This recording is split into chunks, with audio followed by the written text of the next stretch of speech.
오늘 말씀에 한 사람이 등장합니다. 그는 삼손입니다. 삼손은 당시 삼손이 살았던 이스라엘은 암울했던 상황이죠. 지금처럼 참 암울했던 어두운 시대였습니다. 삼손의 부모는 삼손이 이스라엘의 희망이 되기를 소망했습니다. 하지만 자녀에 대한 그 희망은 실망으로 바뀌었고, 그리고 그 실망이 부모만으로 끝난 것이 아니라 부모도 사람들도 삼손 스스로도 자신의 현실에 대하여 실망했고, 그 실망이 절망으로 바뀌었습니다. 하지만 삼손의 인생은 여기서 끝나지 아니하였고 삶이 계속되고 있음을 오늘 말씀은 설명해 주고 있는 것입니다. 성도 여러분, 오늘 말씀은 코로나19의 2년을 겪고 있는 우리, 또 스스로에 대해 실망하고 남들에게도 실망하고 사람에게도 실망하며, 그래서 이 현실에 대해 절망하며 살아가는 사람들에게 주시는 하나님의 메시지이고 위로인 것입니다. 그러기 전에 먼저 삼손의 실망과 삼손의 절망이 무엇인지를 보겠습니다. 본문 21절을 보겠습니다. 읽어봅니다. 블레셋 사람들이 그를 붙잡아 그의 눈을 빼고 끌고 가서 내려. 네, 블레셋 사람들은 삼손의, 지금 21절은 오늘 우리가 읽은 22절 전절이죠. 자, 블레셋 사람들은 삼손의 대적이었죠. 이들은 삼손의 머리카락을 밀어버리고 그의 두 눈동자를 빼버립니다. 그리고 그의 두 손과 두 발을 묶어버려 희망을 버렸을지도 모릅니다. 자신을 보면서 이제는 실망이 뭐로 바뀝니까? 자기 자신을 바라보며 절망을 하기 시작합니다. 사람들도 삼손을 보면서 절망합니다. 삼손은 자기의 모습을 보면서 스스로 자책했습니다. 여러분, 우리는 지금 삼손의 스토리를 보았습니다. 이 스토리가 저와 무슨 상관이 있습니까? 여러분과 어떤 관련이 있습니까? 여러분은 어떻습니까? 우리는 진심을 다하여 사람들을 대했습니다. 그런데 그 사람들에게 우리는 속임을 당합니다. 돌아보면 내 실수고 내 잘못 같습니다. 하나님 말씀대로 살지 못했고 믿음대로 살지 못했습니다. 사람들도 더 이상, 처음에는 나도 나의 인생에 대하여, 사람들도 나를 향하여, 부모도 나를 향하여, 직장 동료들도 나를 향하여, 교회의 성도들도 나를 향하여 희망을 가졌습니다. 선라이즈. 그런데 내 실수로, 내 잘못으로 이제 그 실수가 이제 실망으로 바뀌었습니다. 나도 나 자신에 대해서 실망하고, 그리고 나도 세상과 가족과 모든 현실에 대해서 실망을 해버립니다. 그 실망을 바라보면서 이런 마음이 드는 것입니다. 내 잘못 같고 내 실수 같고, 그래서 이제는 사람에 대해서 절망하고 사람도 나를 바라보며 절망하며, 그리고 삶과 인생과 사업과 가정과 자녀에게서 하나님의 도움이 나에게서 멀어진 것만 같습니다. 여러분은 어떻습니까? 희망을 갖고 살아가고 있었습니다. 가정을 향하여, 그리고 내가 아는 모든 사람들을 향하여, 내가 하고 있는 이 사업에 대하여, 나의 자녀들을 향하여, 교회 생활에 대하여, 셀에 대해서, 인생에 대해서, 삶에 대해서, 직장 생활에 대해서 희망을 갖고 시작했습니다. 그런데 살다 보니 내 잘못 때문에, 아니면 내 실수 때문에, 아니면 누군가 때문에 그 희망이 실망으로 바뀌었습니다. 그리고 그 실망이 실망으로 끝나지 않고 절망으로 바뀌었습니다. 내가 아무것도 할 수 없습니다. 눈이 빠지고, 그리고 손이 묶여서 내 가정의 문제를, 내 삶의 문제를, 내 건강의 문제를, 내 직장의 문제를, 내 인생의 문제를, 내 자녀의 문제를 보이지가 않고 묶여버리니 해결할 수가 없는 절망에 빠졌습니다. 지금 우리의 현실이 이럴 수도 있다는 것입니다. 성도 여러분, 이런 분들에게 오늘 하나님은 말씀하시는 거예요. 여러분, 주님 안에는 그럼에도 불구하고 희망은 있습니다. 할렐루야. 그래도 삶은 계속될 것입니다. 여러분 내 잘못으로, 내 실수로 내 희망이 실망으로 바뀌고 실망이 절망으로 바뀌어서 내 가정을 위해서, 내 건강을 위해서, 내 일터를 위해, 내 자녀를 위해서 내가 뭘 해줄 수 있는 것이 없어요. 그럼에도 불구하고 여러분, 주님 안에는 내가 실수해도, 내가 잘못해도 그리스도 예수 안에는, 주님 안에는, 하나님 안에는 희망이 있고 삶은 계속될 것이고, 하나님은 그것으로 멈춘 것이 아니라 21절로 멈추는 것이 아니라 22절을 써내려가시는 분이신 줄 믿습니다. 그 22절을 볼까요? 21절이 뭐였죠? 삼손이 머리털이 잘리고, 머리털이 밀리고, 눈이 뽑히고, 두 손가발이 쇠고랑에 차이는 겁니다. 묶이는 것입니다. 절망이죠. 여기서 끝이 아니라고 지금 말씀하시는 거예요. 22절에 읽어볼까요? 다 같이 읽어볼까요? 시작. 그의 머리털이 밀린 후에 다시 자라기 시작한다. 믿으시면 아멘. 지금 22절을 하나님이 쓰고 있는 거예요. 삼손이 쓴 게 아니라 하나님이 쓰고 있는 거예요. 삼손은 자신의 잘못으로 힘을 잃었고 자신의 실수로 모든 것이 끝났습니다. 삼손에게 머리털은 존재 자체였고 그의 인생에서 소중한 부분이었습니다. 근데 그것이 밀린 겁니다. 그것이 잘려나간 것입니다. 저는 여러분에게 묻고 싶습니다.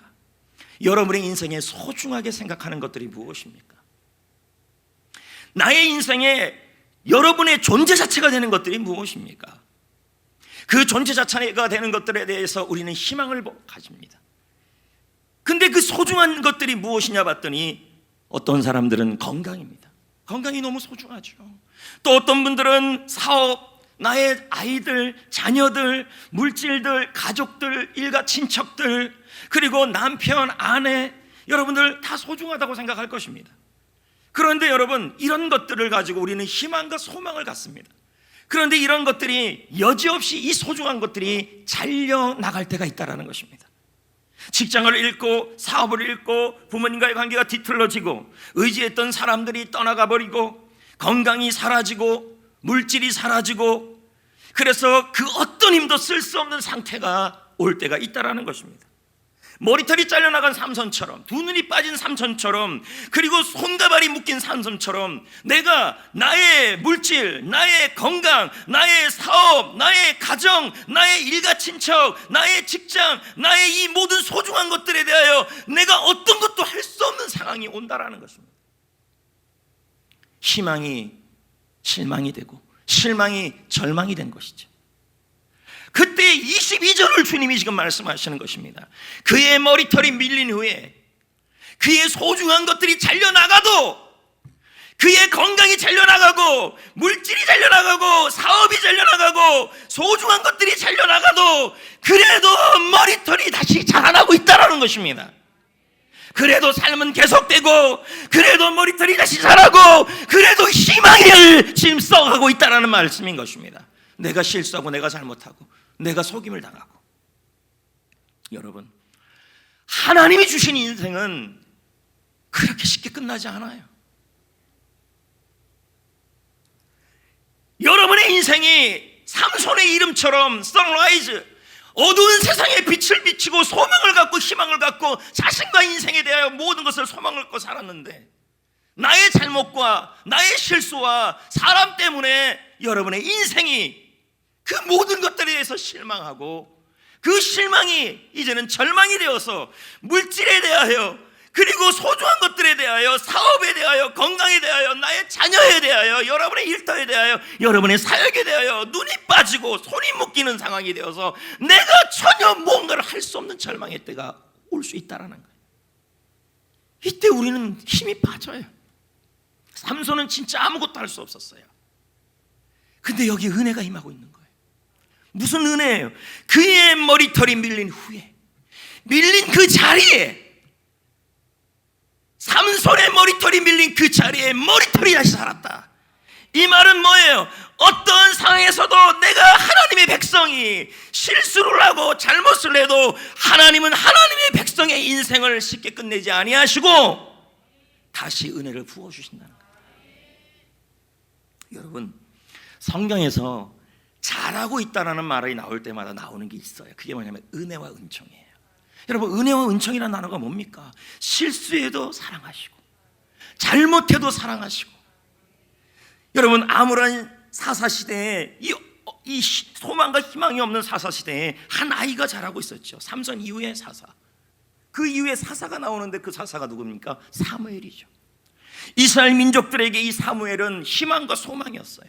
근데 여러분, 이 사무엘이 자라는 이 모습을 보면서 성경은 뭐라고 얘기하냐면 은총을 받더라고 나와 있어요. 자, 볼까요? 사무엘상 2장 26절 읽어볼까요? 시작. 아이 사무엘이 점점 자라매 여호와와 사람들에게 은총을 더욱 받더라. 사무엘이 자라고 있는 모습을 뭐라 그래요?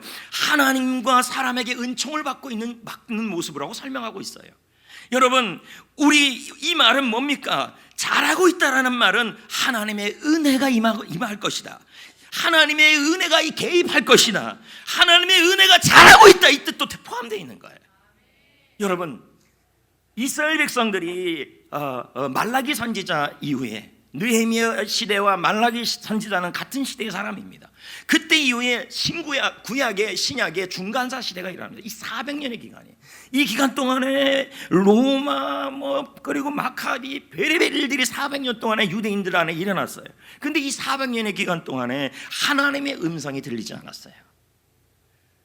캄캄했던 시대, 이스라엘 백성들의 잘못, 그렇게 돌아와서 하나님께 돌아와라, 하나님께 말씀에 돌아와야 한다, 그래야만 너희들이 하나님의 백성이 제대로 될 것이다. 말라기 선지자에게 또 한 번 선지자를 통해서 예언의 말씀을 전했는데 그 400년 동안 또 바르게 안 살았어요. 포로 시대를 겪은 이후에도 또 정신을 못 차려요. 그 400년이 지난 이후에 여러분, 예수 그리스도가 태어납니다. 400년이 지난 이후에. 근데 그 예수님이 자라는 모습을 뭐라고 얘기하냐면 예수님 위에 은혜가 임하고 있다. 자, 누가복음 2장 40절 읽어봅시다. 시작. 아기가 자라며 강하여지고 지혜가 충만하며 하나님의 은혜가 그의 위에 있다. 여러분, 성경에서 뭔가가 자랄 때는 항상 하나님의 은혜가 임한다고 얘기를 해요. 삼손의 머리카락이 다시 자라고 있다는 것은 이런 의미예요. 하나님의 은혜가 다시 임하고 있다, 하나님의 개입이 다시 임하고 있다, 이 뜻이 되는 거예요. 여러분, 삼손은 실수했어요. 삼손은 잘못했어요. 하나님의 기대에 미치지 못했던 사람이에요. 그런데 하나님께서 삼손에게 머리카락을 밀린 이후에 다시 자라게 했다는 말은 성경의 모든 것들을 대입해서 본다면 삼손 위에 하나님의 은혜가 임하고 있다는 말이에요. 하나님의 은혜라는 건 뭐예요? 여러분, 조건 없는 사랑을 은혜라고 표현하는 것입니다. 실수에도 하나님이 도와주시고, 실패에도 하나님이 버리지 아니하시고, 잘못해도 하나님의 사랑이 떠나지 아니하시는 게 하나님의 은혜인 것입니다. 다시 머리털이 자라게 하셨다라는 것입니다. 여러분, 잘라진 그곳에 하나님의 은혜가 임하고 있었습니다. 할렐루야. 무너진 그곳에 하나님의 은혜가 임하고 있었다라는 것입니다. 미치 앨범은 그의 책 도로와 함께한 인생 여행에서 다음과 같은 말을 합니다. 끝난 것은 내일이 아니라 어제일 뿐이다. 성도 여러분, 이것은 아직 희망이 있다라는 거예요. 여러분, 주님 안에 있는 하나님의 백성은 내 실수로, 내 잘못으로 여러분 희망이 실망이 되고 실망이 절망이 되어서 속수무책인 상황에 처해져도 끝난 것은 어제일 뿐이지 여러분에게, 우리에게는 내일이 있다라는 것입니다. 아직도 하나님은 우리에게 희망이 있다라는 것, 희망을 주시는 분이시라는 것입니다. 성도 여러분, 지옥이 어디일까요? 단테의 신곡에 보면 지옥의 입구에 이런 말이 있다 그럽니다. 모든 희망을 버리는 곳이 지옥이다. 여러분, 비록 삼손이 눈이 빠지고 머리털이 밀리고 두 손 두 발이 다 묶여 있다 할지라도 그곳에 희망이 임하고 있고 하나님의 은혜가 임하고 있다면 그것은 지옥이 아니에요. 여러분, 21절을 보면 뭐라 그럽니까? 삼손이 머리털이 밀렸어요. 두 눈이 빠졌어요. 찾고 헤매게 됐어요. 그런데 여러분, 그렇게 그대로 끝나지 않았어요. 22절 하나님이 그 다음 페이지를 쓰셨어요. 은혜로요. 그러므로 여러분, 주님 안에는 늘 희망이 있습니다.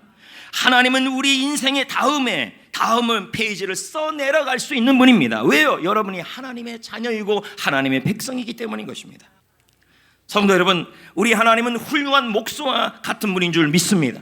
유능한 목수는 부러진 나무도 잘 다듬어서 좋은 제목으로 사용하시는 것입니다. 그래서 종교개혁자 칼빈은 말합니다.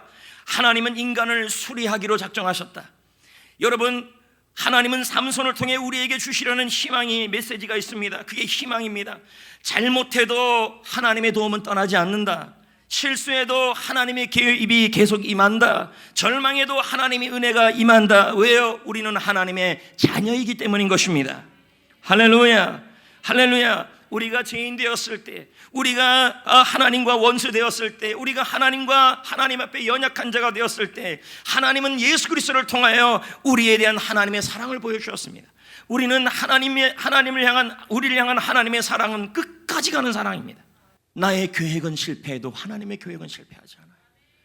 나의 인생은 실패해도, 나는 실수해도 하나님은 실수하지 않아요. 내가 무너진 그곳에서 하나님은 은혜를 부어주시는 분이에요. 아무것도 할 수 없어요. 아무것도. 눈이 뽑혔는데 뭐가 보여요? 손이 묶였는데 내가 사업을 위해, 직장을 위해 할 수 있는 것이 없어요. 내가 자식을 위해 해줄 수 있는 게 없어요. 자식이 말을 안 들어요. 교회 나오래도 안 나와요. 믿음 생활하래도 안 해요. 자꾸만 곁길로만 나가요. 정말 내 손, 내 힘으로 되지가 않아요. 희망이 실망으로 바뀌고, 실망이 원망으로 바뀌고, 원망이 절망으로 바뀌어요. 그런데 하나님은 말씀하시는 거예요. 그 무너진 그곳에, 잘려진 그곳에, 밀린 그곳에 하나님의 은혜, 머리털을 다시 자라게 합니다. 성도 여러분, 저는 여러분들에게 질문을 하고 싶어요. 머리털이 언제 다시 자랐습니까? 언제 머리털이 다시 자랐고, 언제 이 머리털이 자라나왔습니까? 언제 하나님의 은혜가 다시 임했고, 언제 하나님의 개입이 다시 임했습니까? 21절을 잘 읽어보면 답이 나와요. 삼손이 21절에 보세요. 블레셋 사람들이 그를 붙잡아서 눈을 빼버렸어요. 그리고 끌고 갔어요. 놋줄로 매버렸어요. 옥에 가뒀어요. 이건 뭐예요? 이제는 희망이 실망이 되고, 실망이 원망이 되고, 원망이 절망이 되어서 더 이상 아무것도 할 수 없는 상황이에요. 그 21절에 근데 뭐 하고 있어요? 맷돌을 돌리게 하더라. 여러분, 삼손이 돌리고 싶어 돌린 거예요? 블레셋 사람들이 돌리게 한 거예요? 그렇죠. 근데 지금 삼손은 어떻든 맷돌을 돌리고 있는 거예요. 근데 중요한 것은 이 맷돌을 돌린 이후에 22절에 머리가 밀린 후에 다시 머리털이 자라는지라 이렇게 돼버렸어요. 하기 싫은 일이에요. 하고 싶지 않은 일이에요. 맷돌 돌린 일은 삼손이 의도한 일도 아니에요. 근데 그 맷돌을 돌릴 때 머리털이 자라고 있었어요. 원수들은 삼손을 괴롭히고, 원수들은 삼손을 수치감을 주고 그러려고 했던 맷돌인데, 그 맷돌은 어떤 거냐면 다른 의미가 있었다는 거예요. 과거 삼손은요, 지금 맷돌 돌리는 삼손을 보세요. 과거의 삼손은 누워 있었어요. 주로 많이. 근데 지금 삼손은 어떻든 뭐 하고 있어요? 서 있어요. 과거의 삼손은 누워 있다가 눈 뽑혔고 묶였고 갇히게 됐어요. 삼손은 자신에 대해 실망했고, 절망했고, 원망했고, 세상에 대해서도 원망했어요. 그런데 지금은 뭐예요? 맷돌을 돌리고 있다는 말이에요. 서 있다는 말이에요. 의미 없는 맷돌이라도 뭐 하고 있어요? 의미 없는 맷돌이에요. 그 일이에요. 맷돌 돌리는 일은 의미도 없는 일이고 한심하게 그지없는 일이에요. 근데 그 일을 돌리고 있었어요. 그럴 때 머리털이 자라고 있었다는 거예요. 할렐루야. 여러분, 자신에게 실망해도, 삶이 절망스러워서 내가 아무것도 할 수 없어도 하나님께서 은혜를 부어주셔서 개입하실 것을 믿으시고 지금의 그 맷돌을 돌려야 합니다. 그때 하나님의 개입이 일어납니다. 여러분, 예전에도 제가 한번 말씀드렸지만 맷돌의 손잡이를 우리는 어처구니라 그럽니다. 우리는 이런 말을 합니다. 어처구니가 없다. 한심하고 기가 막힐 때 쓰는 말이에요. 야, 어처구니가 없네. 내가 어쩌다가 지금 이러고 있나? 어처구니가 없네. 우리 이럴 때가 있다라는 거예요. 살다 보면 자녀에 대하여, 그리고 건강에 대하여, 직장에 대하여, 가정에 대하여, 사역에 대하여, 셀에 대하여 희망을 가졌는데 그 나의 잘못으로 인하여, 나의 실수로 인하여, 누군가의 잘못으로 인하여 그것이 실망이 되고, 그 실망이 절망이 되어서 내가 지금 두 눈이 뽑히고 손과 발이 묶여서 내가 하고 있는 일이 어처구니 없는 일을 지금 하고 있는 거예요. 근데 삼손은 스스로 한심하다고 생각하는 그 어처구니 없는 일을, 그 맷돌을 잡고 돌리고 있다는 것입니다. 삼손은 기가 막힌 상황임에도 불구하고 너무 기가 막혀요. 자기가 할 수 있는 일이 뭐냐면 지금 이 상황을 변화시킬 수 있는 일은 변화시킬 수 있는 일을 할 수 있는 능력조차 없어요. 그가 할 수 있는 일은 블레셋 사람들이 강제적으로 집어넣은 그곳에서 뭐하고 있는 거예요? 맷돌 돌리는 일, 그것만 할 수 있는 거예요. 근데 주님은 그걸 기이 보셨다는 거죠. 삼손은 이 맷돌 손잡이를 붙잡고 돌리는 과정에서 중요한 사실을 하나 깨닫습니다. 그 조그만 손잡이로 인해 그 어처구니 없는 지금 내 삶에서 한심하고 무의미한 그 일을 붙들고 있어야, 그 있고 돌리고 있을 때 하나님의 은혜가, 하나님께서 다시 그 밀린 머리털이 자라게 하신다는 걸 알았다는 것입니다. 여러분, 마야 언어로 희망이라는 단어는 건다라는 것입니다. 걸다, 행이라는 뜻이에요. 마야 언어로요, 인디안 언어로. 우리가 지금 희망을 걸었어요. 자녀에 대해서 희망을 걸고, 건강에 대해서, 일터에 대해서, 직장에 대해서, 교회 생활에 대해서 그랬는데 내 잘못, 내 실수, 누군가의 잘못으로 인해서 실망이 되고, 실망이 절망이 되어서 눈이 뽑히고 손과 발이 묶이고 힘이 빠지고 머리털이 빠져서 아무것도 할 수 없는 그 절망적인 상황에서도, 여러분, 그럼에도 불구하고 여러분이 지금 이 상황에서 우리가 해야 될 일은 뭘 해야 되냐면 그 무의미한 일, 그리고 내가 왜 지금 이거 하고 있냐고 하는 그 어처구니 없는 일을 붙들고 돌리고 있어야 한다는 것입니다. 그럴 때 뭐가 와요? 하나님이 힘이 들어가고 하나님의 은혜가 임하고. 그러던 어느 날 때가 왔습니다. 블레셋 사람들이 그를 조롱하기 위해서 이제 삼손이 그대로 끝낼 줄 알았는데, 자존심 건들고 괴롭히면 끝낼 줄 알았는데 삼손이 안 끝내는 거예요. 그러니까 어떻게 해요? 모든 축제 때 삼손을 불러다가 조롱하기 위해 불러냅니다. 삼손을 끌고 옵니다. 삼손이 그를 기둥 위에 세웁니다. 그때 삼손은 하나님께 기도합니다. 주 여호와여 구하옵나니 나를 생각하여 주옵소서. 하나님이여, 이번 한 번만 나를 강하게 하여 주옵소서. 저 두 눈을 뺀 블레셋 사람들에게 원선을 단번에 갖게 하여 주옵소서. 하나님은 이 삼손의 기도를 들어주십니다. 그에게 힘을 주셔서 블레셋 사람들에게 대승리를 거두게 하여 주신 것입니다. 그리고 그를 믿음의 반열에 올립니다. 여러분, 히브리서 11장 32절에 보십시오. 믿음의 그 명예의 전당에 삼손의 이름이 들어가 있어요. 읽어볼까요? 시작.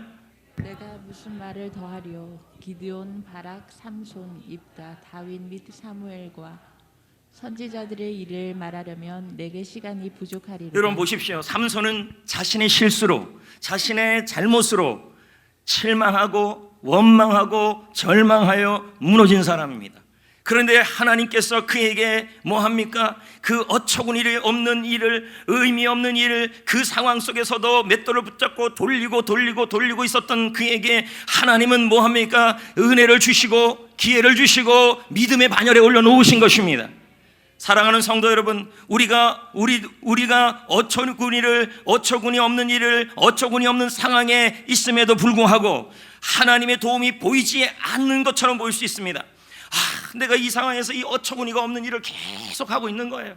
직장생활, 가정생활, 분명히 지금 이 상황에서는 실망하고 절망한 상황이고, 내가 자녀를 위해서, 회사를 위해서, 친척과 자녀와 가족과 남편과 아내와 교회와 그리고 사업장을 위해서 내가 할 수 있는 일이 없어서 그냥 이 어처구니 없는 일을 계속 돌리고 있어요. 돌리고 있는데 삼손은 깨닫지 못하는데 하나님의 은혜가 보이진 않았지만 임하고 있었다는 거예요. 잘하고 있었다는 것입니다. 그러므로 여러분, 지금 이런 이 상황에서 자꾸 지적하고 원망하는 말을 하지 마시고, 이런 상황에서도 어처구니를 붙잡고 맷돌을 붙잡고 지금 처해진 그 장소에서 여러분 믿음의 기도를 드리면서 가고 있어야 합니다. 주여 저를 살려 주옵소서, 주여 저를 건져 주옵소서, 사명을 감당하기 위해서 힘을 주옵소서, 이렇게 나가야 할 줄 믿습니다.